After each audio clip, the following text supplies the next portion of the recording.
It's hard being the president in a world full of superheroes. One never knows who might attack you or blot out the entire sun like today as a giant alien ship arrives on the Earth.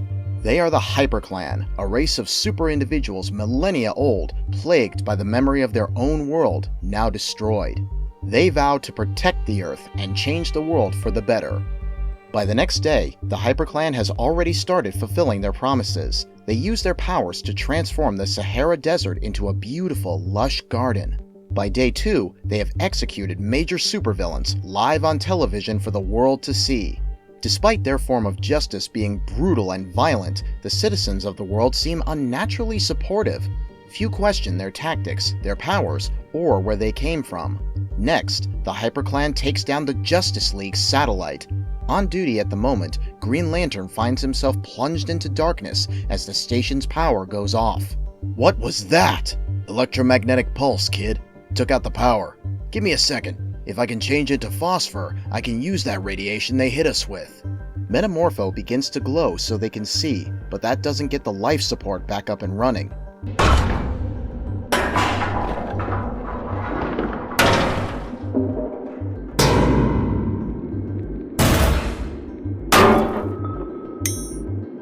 The HyperClan tear the station apart, punching through the hull and sending the Justice League members scattering into space.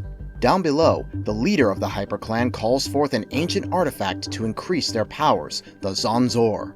Knowing now that they are under attack, the League gathers to discuss their next move.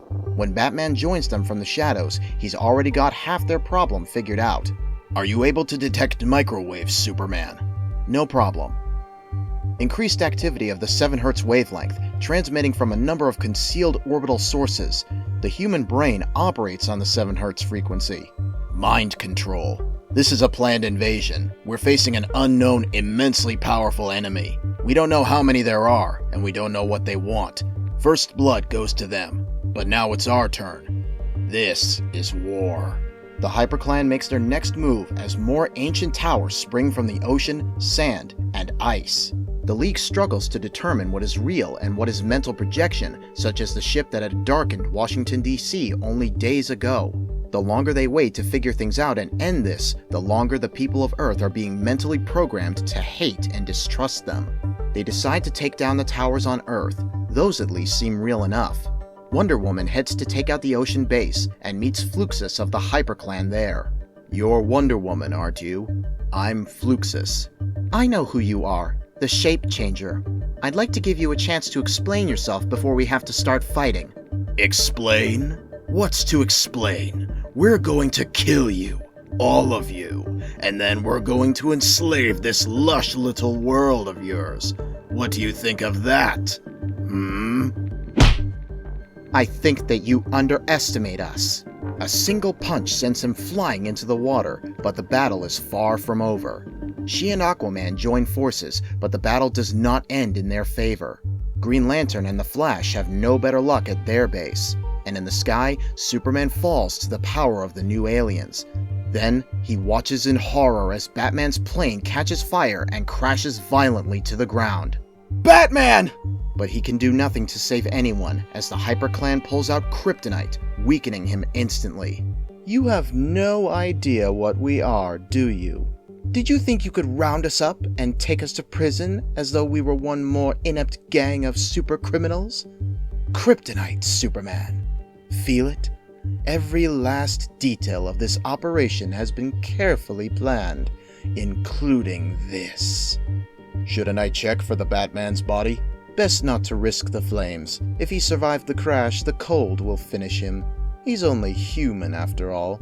We have what we want here." "We'll stop you." Protex drags Superman away through the snow. "Who will stop us? The people of this Earth believe we are their saviors, and as for your colleagues, Batman is dead, Wonder Woman is dead, the Flash and Green Lantern, Aquaman, all dead. There's only you and us, and a whole world on its knees." Superman isn't sure how long he's been exposed to kryptonite. He knows only that it is constant, like a joke the HyperClan are playing on him, delighting in his agony. And he doesn't know that high up in the HyperClan stronghold in which he and the others are imprisoned, rescue has found its way in as Batman crashes through a window. The HyperClan thinks I'm dead. That gives me an edge. I'm only human. They don't believe I can penetrate their stronghold. They don't believe I pose a threat. Wrong. The wreck of my plane provided me with everything I need, including the one clue that makes them vulnerable. I know exactly where they come from. I know who they are, and I'm coming in. He is quick and effective, making plans and traps even as the so-called HyperClan captures the Flash and shoves him into a torture device with the rest of the League. Once they are destroyed, there will be no one to stop the HyperClan or their hidden army from taking over the Earth. But before they can run their torture machine, Immortal notices something is amiss. Immortal? What is it? What's wrong? I'm not sure. We've lost 5 defense drones on the upper levels. We should have made sure Batman was dead. What if it's him? Batman? Don't be ridiculous. What can a pathetic, fragile creature like Batman do to us? Immortal insists on checking the situation anyways, and finds the upper halls a disaster of destruction. Batarangs through his drones, and sparks of broken gadgets along the corridors. After Immortal had been gone for so long, other members of HyperClan go looking for him. They smell a distinct smell they can't quite name on these upper levels of their base, and find Immortal defeated, tied to a beam with a note pinned to his chest, "I know your secret." They find Batman in one of the rooms and surround him closely to take him down once and for all. Any last words? Batman remains unfazed. One or two. Super strength, flight, invulnerability, shape-shifting, mind control. You're Martians, aren't you? And when you brought down my aircraft, you didn't dare search the wreckage because of the one thing which robs you people of their powers. Fire.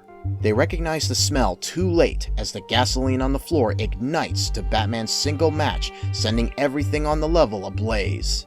Back on the lower levels, Protex screams in rage. He refuses to be beaten by a mere human and orders his Martian army to attack Earth's largest cities. For a moment, all Superman can hear are the screams, the sirens, the chaos and fear all over the Earth. And that's when he realizes the kryptonite, still nearby, should have killed him by now. But it hasn't, because it isn't real. It is all in his mind. "You're Martians!" he screams, breaking his bonds and lunging into an attack to save his friends. It is over quickly. As soon as the League is free, they spread the word and humanity lights their own fires to fight off the invaders. Once all the white Martians are secured, the League leaves it to Martian Manhunter to control their imprisonment and their fate for trying to destroy his world a second time. And from the stripped wreckages of the Martian ship, the League builds something new, a much larger, stronger space vessel, a beacon of their guardianship of Earth, a watchtower.